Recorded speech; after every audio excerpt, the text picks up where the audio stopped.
because today we are learning about the Type 1 AK-47. This is gonna be so cool. I love AKs, so let's jump right in. What is up, you sexy YouTube mother lovers? If you've been a fan of the channel, you know I kind of like AKs. I've got short AKs.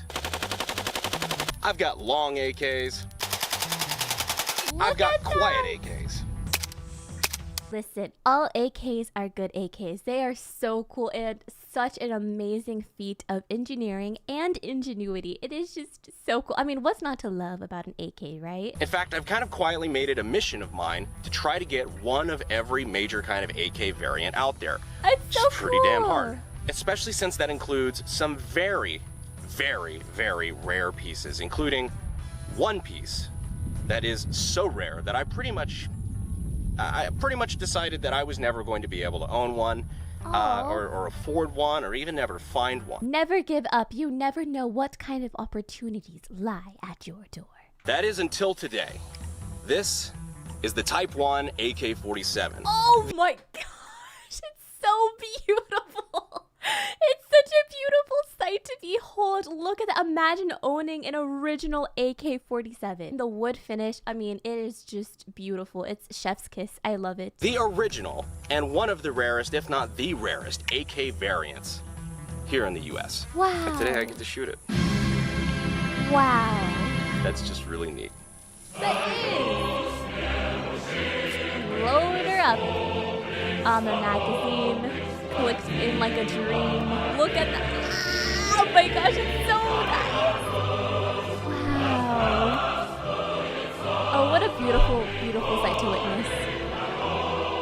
It's so cool.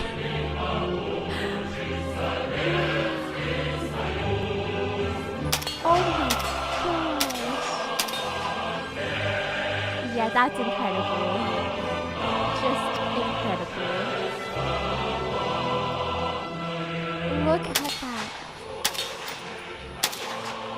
In shambles. Classic Brandon. Hey, for the rest of you though, you have to wear proper foot protection and proper ear protection. We are safe on this channel. You know, I kind of had to. So I think it goes without saying that this is now like the crown jewel of my collection. Absolutely. Unfortunately, this gun was broken by the ATF, so to speak, so it is semi-auto only, but don't worry, we are working on the full auto conversion. The only reason it isn't full auto already, because we do have the licenses and everything for all of that, is because the fire control group and the auto sear setup with the selector is slightly different than the typical AK, and we want to figure out how to properly convert this to its original full auto configuration without harming any of the original parts. It always sucks whenever it goes from full to semi and then you have to put it back into full auto again, but it would be really, really cool to see it back in its original form, or at least as close to its original form as it originally was. And that absolutely does have to be the crown jewel, because imagine having an original AK. I mean, just the luck to be able to find one is wild. Well, once we figure that part out, you best be damn sure we're going to do a video on one of the very few full auto Type 1 AK-47s in the country. Wow. So if you haven't already subscribed, now would be a good time to do so, because you know you don't want to miss out on that. I mean, come on, this thing is... It's extremely rare to find in America. Extremely, extremely rare. So the fact that he got his hands on an original is just wild to me. It's just fucking beautiful. Wow. Seriously, go ahead, subscribe. I'll wait. Feels nice out. Subscribe. Go ahead, take your time. I can keep myself busy. Subscribe to Brandon Herrera. Awesome. Thank you for that. As you can tell, there's a lot on this gun that is just different. So radically different. A lot of the stuff is the same, and it's kind of cool to see, I mean, 70 plus years later, how much this resembles AKs, especially on the inside, AKs that are still being manufactured today. But there's a lot of stuff that is definitely different, and it's really cool to see what they changed and where they started. So yeah, we're going to do a deep dive in what makes the Type 1 so different. But before we do that, this gun was incredibly... It wasn't cheap. All right, so now let's talk about the Type 1. First of all, let me go ahead and clear the gun. As you notice, so the gun is clear. As you notice, this magazine that we've been using today is a slab side magazine, Russian slab side. Real inventive name, you know, because it's flat. It's got a slab side. These aren't There you go. super rare, but they are kind of hard to come by. I need to pick up a couple more of these actually. These would more or less be the correct magazine for some of the early AK variants, like the Type 1 and the Type 2. So move that over here. So first off, what I wanted to show you is that this is a Type 1 made in 1949. Wow. Legitimately making 1949. It's so beautiful. I love it so much. this one of the earliest AKs ever made. Wow. Even though it's called the AK-47, they weren't really mass produced in 47. That came a little bit later. So yeah, having one that is stamped on the front trunnion, 1949, is quite, as the kids say, poggers. So let's talk about the receiver. So the Type 2 and the Type 3 AKs are milled. That means the receiver and both trunnions are all one big piece of steel. With the components and basically the features on the inside of the receiver just milled away from one giant block. It makes them heavier, it makes them very expensive to do, but they're incredibly durable. Absolutely. AKs are extraordinarily durable. They can deal with a beating up and they're still functioning. So very, very versatile, very, very durable weapons. AM rolled around. That was probably the best way that Russia knew how to manufacture AK-47s in decent number.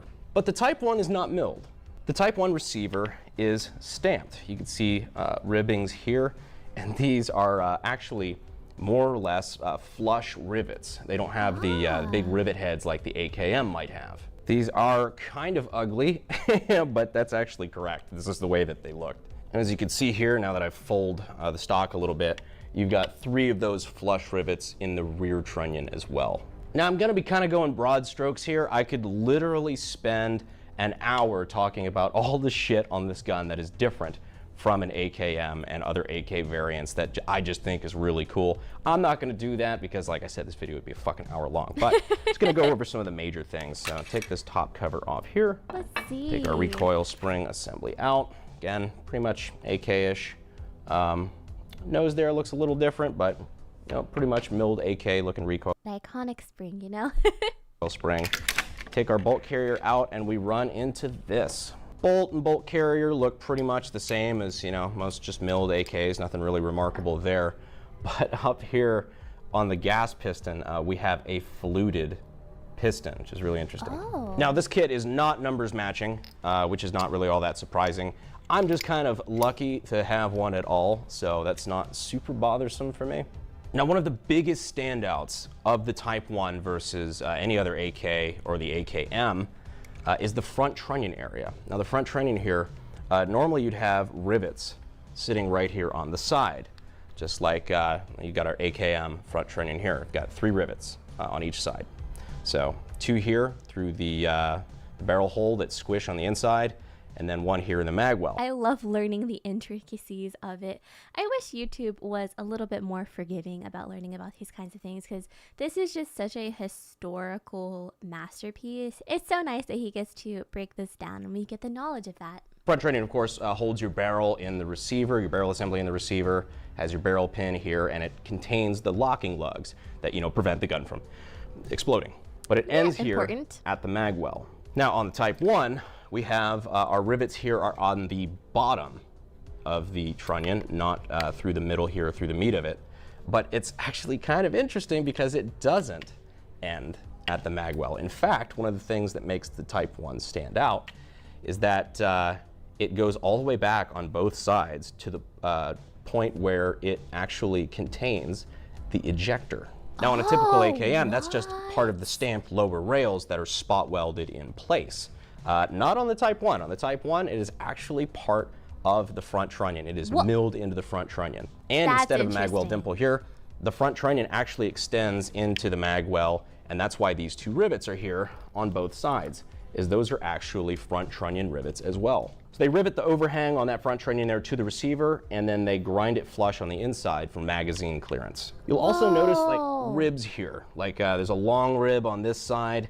There's a short rib back here by the rear trunnion on the charging handle side, and one above the mag well rivets there. These are of course stamped into the receiver, probably just for strength.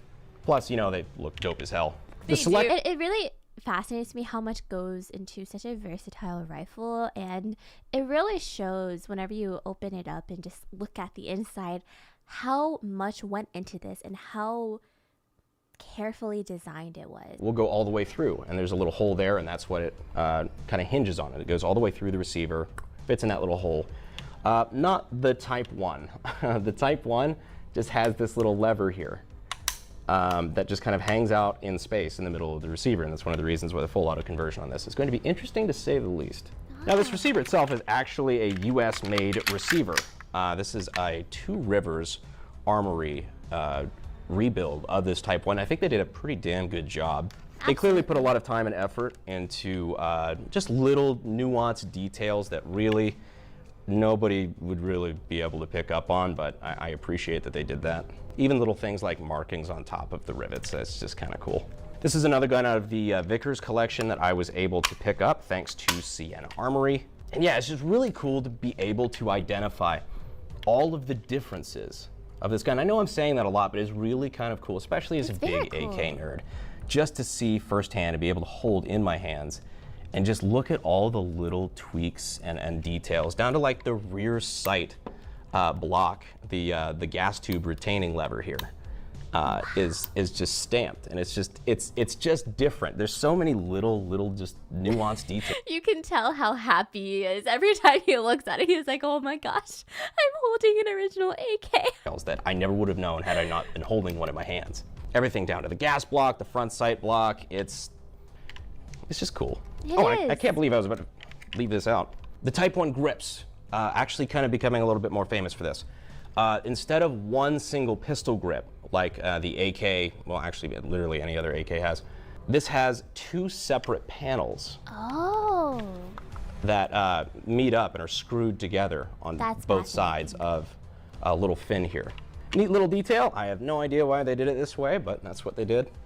Lots of cool little stuff about this gun. It's just really, I just think it's neat. Anyhow, that's enough of the nerd shit, I think, for now.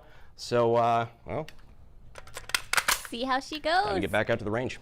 Now, one of the more interesting things about this gun in particular is the fact that it is an underfolder variant.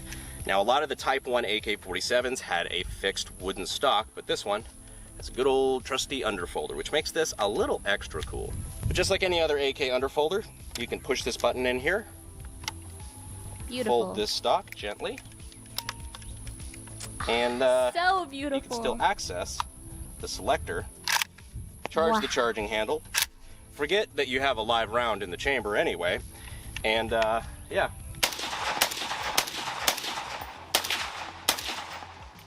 Fire the gun.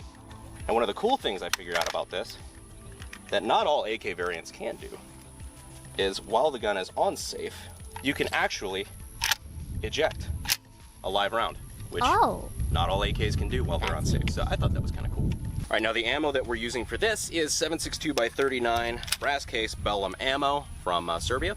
Now I can already hear you guys in the comments, what happened to if it can't handle the steel, then it doesn't deserve brass?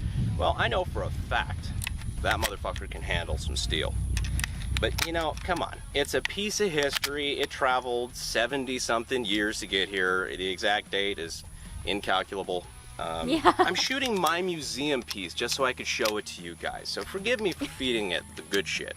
If there was ever a rifle on this channel that deserved it, it's this one. Oh, for sure. Listen, you have such a beautiful piece of history. You got to feed it the most beautiful and well done ammo that you have. It is just, it is a museum piece, you know? This gun is more than iconic. This kind of feels like a snapshot in time. It feels like I'm holding a time capsule of sorts from a day and age when a young man made this out of kind of a desperation to protect his motherland. And today I, an American, am going to use it to shoot a White Claw. That's what we do here.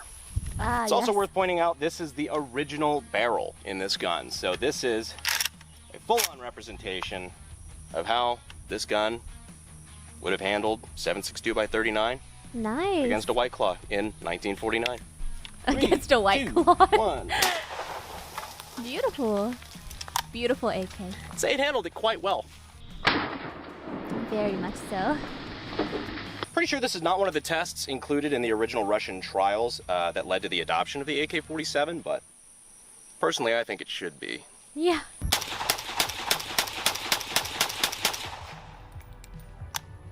Now, if I haven't made it clear already, I am absolutely in love with this gun. This is one of those things that has kind of been on my bucket list to own. I always kind of wanted one.